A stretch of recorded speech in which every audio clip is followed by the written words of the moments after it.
အားလုံးပဲမင်္ဂလာပါရှင်ဒီတစ်ခါဖတ်ပြချင်တဲ့စာအုပ်လေးရဲ့နာမည်လေးကတော့ဘဒုချေတောက်ပါလိဆိုတဲ့စာအုပ်လေးပဲဖြစ်ပါတယ်စာသားဂီလ်ဒေးဗစ်ရုပ်ပုံရစ်ချက်ကော့တန်ဘာသာပြန်သူအီဟယ်လျွန်ဒါကပါလေခြေထောက်တွေအများကြီးပဲတစ်ခေါက်လောက်ရည်ကြည့်မလား1 2 3 4မင်္ဂလာပါငါကပိုး3လုံးလေးပါ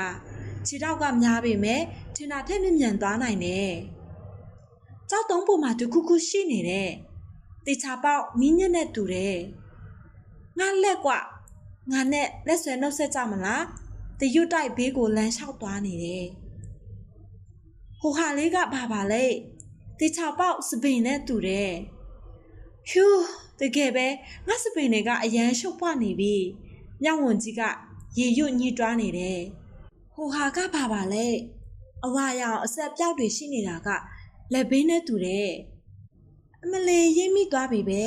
တိကလအုပ်ကတူပုံတိုင်းကစားမလို့နဲ့တူတယ်ဟိုဟာကပါလေအမီးလေးကကော့တော့နဲ့မွေနဲ့တူတယ်မဟုတ်ဘူးမားသွားပြီအဲ့ဒါငါတို့အမီးကမြောက်တွေပဲ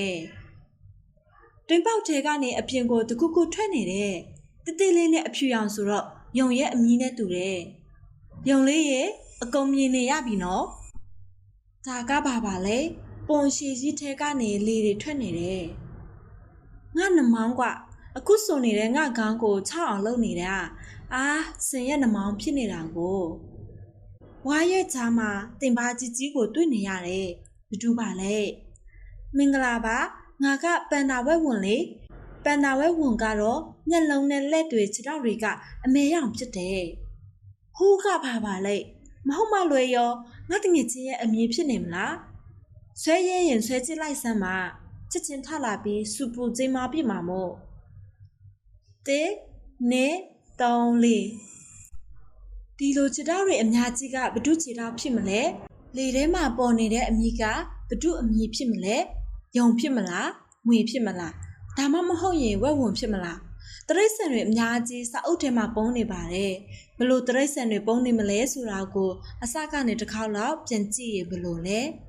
စာအုပ်လေးကတော့ဒီလောက်ပါပဲဆုံးထိနားဆင်ပေးအတွက်အားလုံးကိုကျေးဇူးတင်ပါတယ်ရှင်